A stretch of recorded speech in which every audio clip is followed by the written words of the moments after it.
Ongi etorri. Eseri lasai. Oso ondo.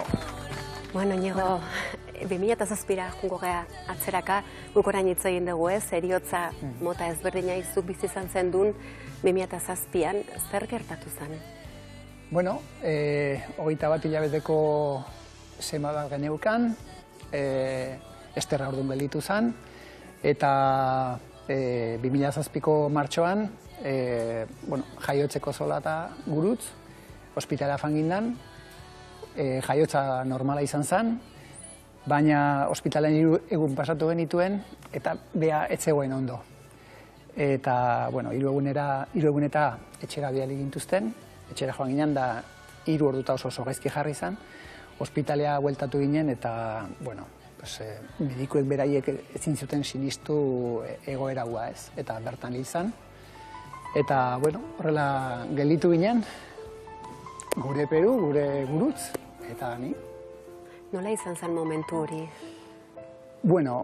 Ospitaleko momentua oso gazi gozoa zen, ez? Alde batetik ikusten zenuen haur txiki hori, polit-polita, sekulako aurpegia zeukan bizitzeko gogoa, eta beste alde batetik 3 egunetan ja ikusten genuen ama, etzegoela pozik, etzegoela aurrai begiratzeko gogorik ere etzeukala, ez? Orduan, han ja hasi gindan bizitzen, konstientea etzen zerbait, baina zerbait oso gogorra, ez? Ospitalean bertan gertatu, bizi izan genuena. Eta, gero ja etxera iritsi, eta nola iritsi ginen ospitalera eta bar, ez dakit ez diote inorri desio, ez? Olako gauza bat. Eta hori, hola ikasten da bizitzan, edo niri behintzat, nire bizien hola ikastea tokatu zaira. Eta hementxe gaude, 17 urte eta geho, nik esango nuke biziai asko erakutsi digula, eta erakutsi digun horrekin, denok ere aurrera egin dugula ahal izan dugun moduan. Eta alde hortatik, pozik, egunerokotasunien ondo sentitzen galako, eta motxila esperientziez betetzen, eta motxila esperientziaz betetzen dezunean, bildur asko ateatzen uzten dituzu, eta gauza asko errelatibizatzen dituzu, eta, nik uste dute nire ustien behintzat, edo nik bizitza momentu honetan ezautzen duten bezala, gauza asko lasaitasunez hartzea da niretzako zoriontasun handiena. Motxila hori esan dezu, kabezezuk, momentu batean, 2 bizipenak bizituzun batera, ez? Osea, jaiotza, zure semearen jaiotza, eta zure bikotearen eriotza. Nola izan zen bizitzako ez bi justo alderdi horiek pare-parean izatea? Hori, alde batea begiratzen duzu, eta ikusten zu aurra, eta ze ilusia ite izun, eta beste alde batetik begiratzen zu beste aldera, eta ze pasatzen da hemen, ez? Eta zuk horri nego? Hori oso gauza intensoa da, ez? Erabat deskolokatu egiten dizun zerbait da, ez? Banekien zer zan, seme bat izatea, esperientzio hori ze izan zan, baina beste honek ez zuen ze ikustekoik, ez? Hor, sensazioa da, ez dakizula oso ondo nun zauden, baina nik uste dut sensazioa dela desesperazio puntu bat edo erantzunak nahi dituzu eta erantzunak ez daude, ez? Eta, erantzunak etortzen dira denborarekin, eta erantzunak etortzen dira min hori sufrituta. Nik uste dute hori dela gaur egun olako gauzatan adibide bat jarriko dizuet.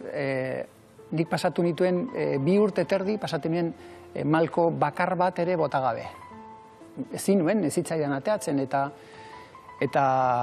behin psikologo baten gana joan nintzen, eta esan zian, ezin dizut lagundu, oso ondo dakizu bizitza zer dan. Nik ondo esplikatzen nuen zer gertatu zen, nola ulertu behar nuen bizitza, eta bueno, psikologak esan zian ezin zidala lagundu. 2 urte terdi pasatu nuen, bat ere malkoik bota gabe, baina aste batean hasi nintzen sekulako estarriko minakin, sekulakoa, eta medikura joango naiz. Eta medikura joan da, atera zizkiaten denetik. Antiinflamatorioak, kortikoideak, medikuak esan zian, ez dut inoiz ikusi olako estarri bat. Eta etxalderan ninduala, badaukat lagun bat altsasun medikua dana, eta medizina alternatiboa daukana, eta pensatunen Fernando aldazen gana joango. Bisita bat egingo diote. Bisita bat egingo diote. Eta ara joan nintzen, eta atea irekizian, eta gauzat esan zian. Sartu gabe, esan zian, zuk asko daukazu botatzeko. Eta atea itxe zian. Ez dut esango kalifikatiboa. Etxera joan nintzen, pare bat egun pasatu nituen, sekulako minura geota gehiago, eta ostira larratsalde batean esan nion, gure arrebai, esan nion, ia mesez gelituko zen aurrakin lotan, sekulako mina neukalako, eta akoratzen naiz, oean sartu nitzala, eta minarrek eraman ninduela oso momentu berezi batea. Eta minarrek eraman ninduen nehar egitea. Hasi nintzen nehar egiten minarekin. Pasatuko nituen 8 ordu edo nehar, eta negarraldi hartan, nik uste dut, orduan bai ulertu nuela, benetan ze gertatzen zitzaidan, eta oso ondo nekien teoria hura bizi egin nuen. Eta hor, uste dut hasi zala, nire ongitze prozesua, edo behintzat bizitza beste modu batez sentitzea. Hor gorpuztu egin zan, ez? Hor ataskatuta zegoen, zerbait. Bai. Nik uste dut... Atera zegona. Bai, azkenean gure inkonstientean bizitza ikusteko modua dago, konstienteak beste modu batez egiten du, baina inkonstienteak markatzen digu gorputzaren bitartean nola ulertu behar dugun bizitza bera. Bai, atera egiten da hor mezua bidaltzen digu. Hori da, mezua bidaltzen digu, eta bueno, nik, ez dakit, nire esperientzian behintzat oinarrituik, nik olako egoera baten dago nahi esango nioke ez izateko beldurrik mina izateari. Bai, zezuk hori esaten dezu ez, Inigo, guk izartean beldurra handia diogula mina sentitzeari. Bai, era bat, eozein tokita faten zala, helburua da minik ez izatea, hori da, ez?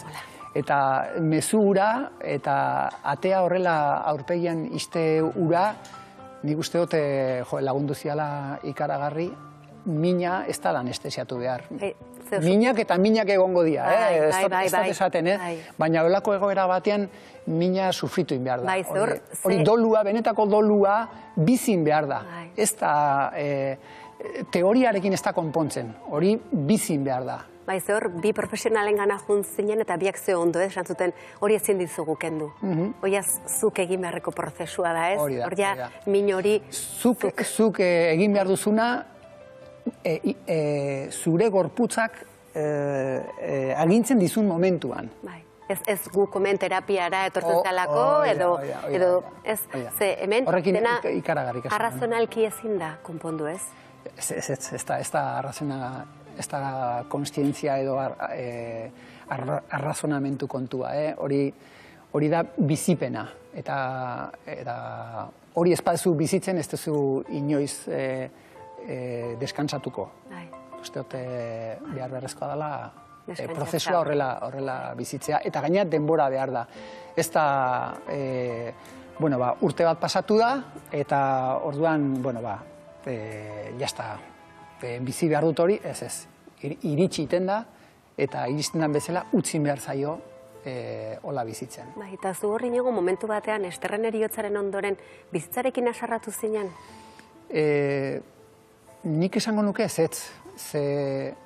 esango nuke ez konstienteki. Bale, hori da. Konstienteki.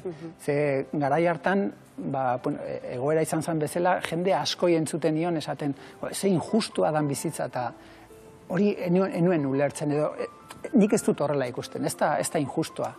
Espazio-tiempo, eta bakoitzak bere ziklua dauka. Eta batzuk jaiotzen dira, beste batzuk ez dira jaiotzen, leheno Xabierrek esan duen bezala, batzuk 3 egunetan hiltzen dira, beste batzuk 100 piko urtetan hiltzen dira, bakoitza dauka bere zikloa, eta hori da ulertu behar dana, ez, bizitzarekin. Eta alde hortatik nik uste dut, amets egiten nuen, pentsatzen, zergatik joan da, amets egiten nuen. Bestela, razionalki ulertzen nuen hori. Baina benetan hobeto ulertu nuen kontatu den episodio hori gertatuta. Gorpuztu ondoren eta emozionalki ere gorputzari uzten, ez, dolu hori bizitzen. Eta zuretzako garrantzitsua izan da, Ester ama, ez, zure semeen bizitzetan mantentzen? Bai, nik hori beraiei adibide bezala askotan jartzen diet, eta amari buruz hitz egiten dugu, eta saiatu naiz alde hortatik beraie presente izaten. Zuk presente duzu? Bai. Orain beste bikote bat daukat, eta beste bizi modu bat daukat, eta dena ezberdina da, baina nire bizia, nire bizitza da. Jaio nintzenetik, eta hilko naizen momentu arte, bai. Eta gaur, zergatik zaude hemen Inigo? Zergatik hau kontatu? Oso galdera ona egiten didazu, ze benetan pentsatu izan dut, ez? Ni normalean telebista etortzen naizenean, musika kontuan gatik dira, eta bueno. Baina benetan pentsatzen dut, olako programa batek telebistari asko eman diezaiokela benetan egiten balima da. Adibide izan daitekela, eta uste dut egiten duzuen programak aportatzen diola telebistari beste kate askok aportatzen ez diotena. Hau da, benetako zerbait eskaintzea. Eta alde hortatik horrek lagundu nindun, eta gero, Xabi laguna dut, eta berak eskatu zidan, hasieran ezetz esan nion, baina gero pentsatzen dute inkonstienteak momentu batean esan zuela, bai, jun behar duzu, kontatu, eta norbaiti laguntzeko modua balima dauka guzti honek, horrekin geldituko ga. Aurrera egin behar dugu, eta hauxe dan esperientzia. Inigo jakin, korapioak zuei esker dala beti. Ze zuen bizipenak gabe korapioak ez da errez, eta netzak hori da garrantzitsua, ez? Minari tartea ematea. Bai. Eta naturaltasunez tarte hori, min hori, bildurrik ez izan min horri. Hau esaten ari naiz, baina nire egunerokotasunien nik ere egunero ikasi egiten dut hortaz, Ze minari oraindik ere nik bildurra diot. Eta aldien behin parazetamola hartzen dut, eta ibuprofena... Hori da. Baina kontzienteki jakinda. Bai. Eta, baina, prozesu hori nigan behintzat irekizan, modu hortan irekizan. Eta, esperientziarri buruz, nik uste dut beste pertsona bat naizela, mundu hontan beste pertsona bat naizela, eta nire gauza honakin eta nire gauza txarrakin nik uste dut lasaiago bizi naizela mundu hontan, eta nire ustez zoriontasunak behintzat toki horiek dauzka, ez? Lasai bizitzea, gauzak ahalik eta lasaiena hartu, ondokoarekin ahalik eta lasaiena bizi, ez da erraza, 3 seme-alaba dauzkazunean, eta beste bikote bat daukazunean, eta bizitza eguneroko hori beste borro batean sartzen da, baina, nik uste dut beste bat naizela. Ze ona, eskerrik asko. Zorra, benetan, orain irikiko dugu pixka bat platoko guztiei. Inigo, arratsaldeon, eskerrik asko etortzeatik. Arratsaldeon, zei, eta eskerrik asko gonbiatza. Bihotza horla irekitzeatik eta zure esperientziak partekatzeagatik gurekin. Bor momentu batean duela 17 urte geratu zinen 2 haur txikirekin, bakarrik, kakotxartean esango dugu, bakarrik hori. Ze heldulekuak izan zenituen eta aurkitu zenituen. Gu 5 senide eta aita eta ama geunden garai hartan. Esterren aldetik ere aita ama eta 2 anai arreba. Eta, bateze urdinen bizigindan, eta aita eta ama bertan neuzkan, anai arrebak ere bertan neuzkan, eta, gauza guztietako beti prest egon dira, eta ez da igual. Bi aurrekin gelditu eta famili gabe gelditu, o ni gelditu nintzen bezala. Alde hortatik, familiak lagundu zian, adibidez nire pasioa dan musikarekin jarraitzeko aukera eman zian, kontzertu bat neukan aldiro, aita eta ama beti prest zeuden, anaiarreba prest zeuden, koñatak prest zeuden, eta amaginarreba prest zegoen, eta alde hortatik beti animatu ninduten. Eta, Esterril eta 3 hilabete eta Carmen jaietan Donostian lehendabiziko kontzertua egin nuen. Eta, egun hartatik aurrera, gero min prozesu guzti horiek eta berandutxo etorri zian, baina han bai hasi zala nola baitere, bizitza aurrera atera behar nuela nola edo ala, eta pausu polit bat izan zen nire bizitzan. Eta eukidozun bizipen guzti indartzu honen ondoren, zer da ikasi duzuna, zer ez dakit azpimarratuko zenduke bizipen modun, aldaketa modun? Batez ere, orokorrien gauzak beste modu baten ulertzen. Bildur asko kendu egiten dituzu, bildur fuerteenak pasatzea tokatu zaizulako, eta lehen esan dugun bezala ez bakarrik teorikoki, baizik eta baina benetako beldurra, ez? Hor dagoena, gehienetan kudeatzen ez dakiguna, anestesiatzen duguna behin eta berriz, programa hauek oso interesgarria dira, baina batzutan nik uste dut jende askon, igual normala izango da, baina azalean gelditze hori, pena ez dakit, ze benetan, baina bakoitzak bere esperientzia dauzka eta ikasi behar dugu, bakoitzak ikasi behar du bere esperientzietatik, baina importanteena nik uste dut dela benetan barruan ez lokartzea hori, ez? Hori utzi ateratzen eta bai, ikasi dudan gauzaik importanteena neusten hori izan da. Eta berriz esango dute, egunerokotasunien behin da berriz erortzen naiz gauza.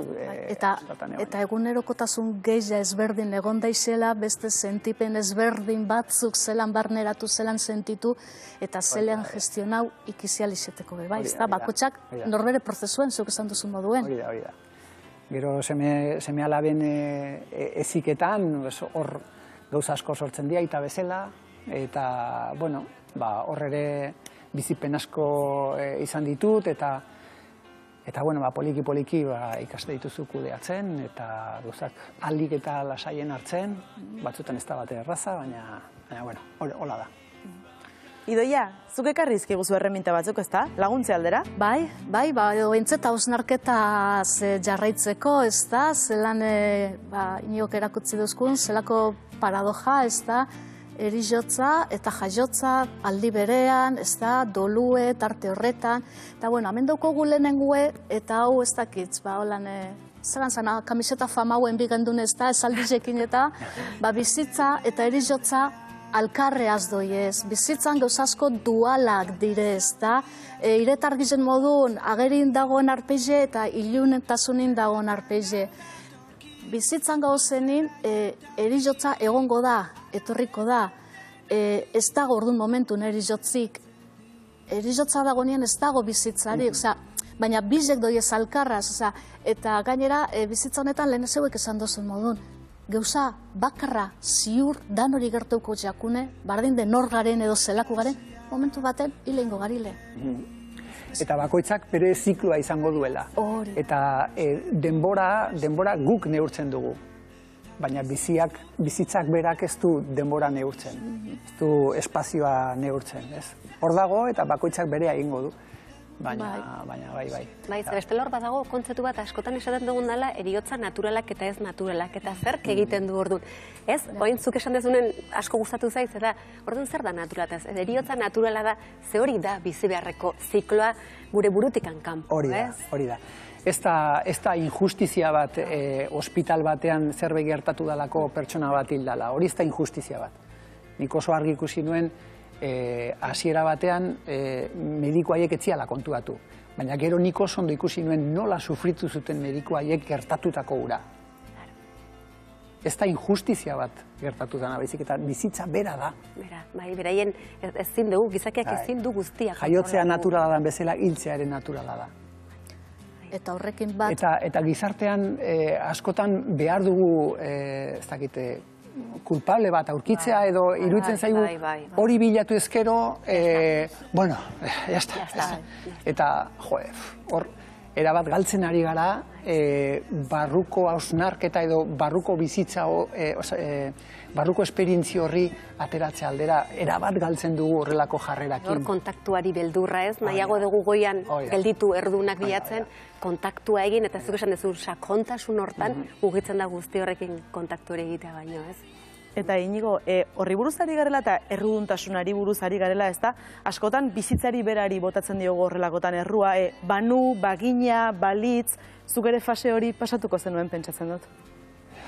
Ez dakit, Maialen, hasieratik ikusi nuen hain gogorra izan zen egoera, hasieratik ikusi nuela bai famili guztiaren sufrimentua, baina baita ere pertsonaiek profesional bezala ze sentitzen ari zian, eta nola etorri zitzaizkian egun eta bueno, aurrekin gero rebisioetara joaten nintzenean, nola etortzen, benetan nola sufritu zuten beraiek ere hori ez, eta orduan nik hori enuen sentitu.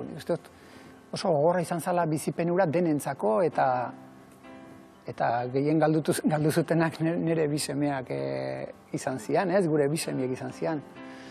Enuen hori sentitu, Maialen, ez. Idoia, beste erreminta bat? Bai, eta hurrengo dago amaieriaz lotute.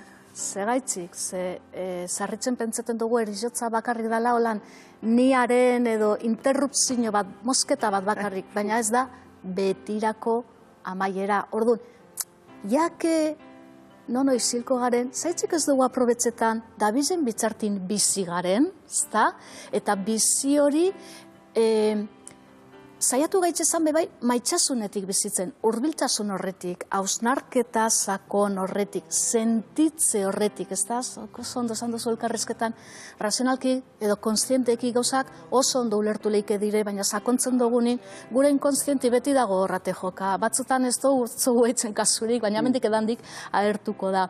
Eta maitxasun hori lotu daigun bebai, beste zaldi politz bat nire gustatzen jatena dela, eta hor, erruduntasunari buruzen jozue berba, beste baten bat badaukogu berari arduri edo errue jartzen badutzugu, nire neure buru zuritxua ingot, baina ez naz hasiko pertsona modun, ez da, eta ez dut hartuko gizartearekiko edo kulturarekiko be erantzunkizunik. Orduan, jake biziko garen, bizitzen ari garen, saiatzu gaitzezan, pentsaeten doten modun jokatuz, ez da, nire balorin arabera jokatuz, horretarako zerren biot, sentitu, azterketa txikitxo bat, pentsatu, ze hori ez badotetzen, zein da arriskue jokatzen doten moduen amaitzuko dut pentsetan. Oso gauza interesgarria da hori, ze egoera gogor hartan, ino galdera indiazu Maitan, eta nik uste oso ez zutela oso ondo erantzun, egoera hartan, bizipen indartsuena maitasuna zen.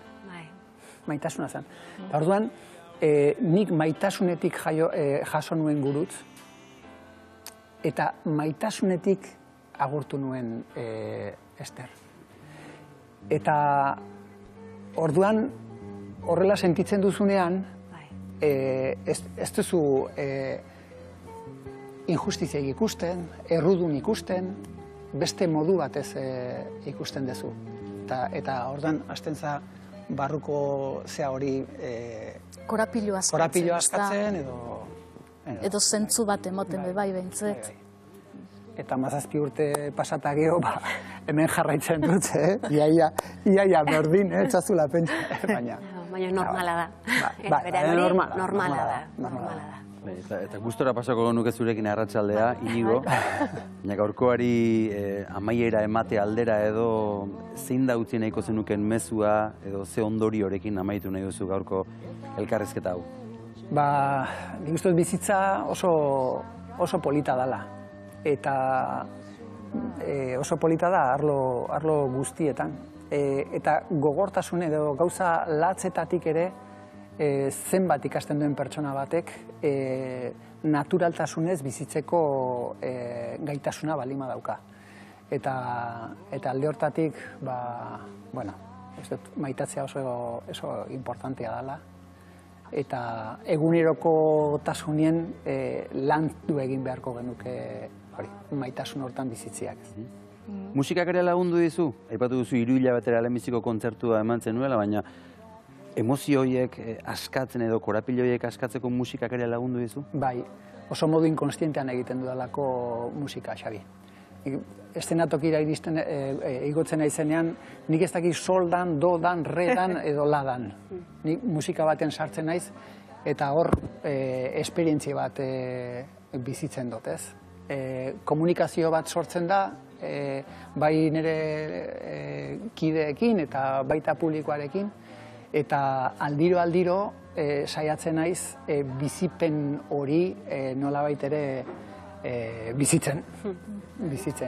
Eta elkarrizketa askotan galdetzen didate, etza sekula aspertu nirekin edo norroi bezalako kantu bat. Eta pentsatzen dut kantu horiek instrumento bat besteik ez diala komunikazio bat sortzeko.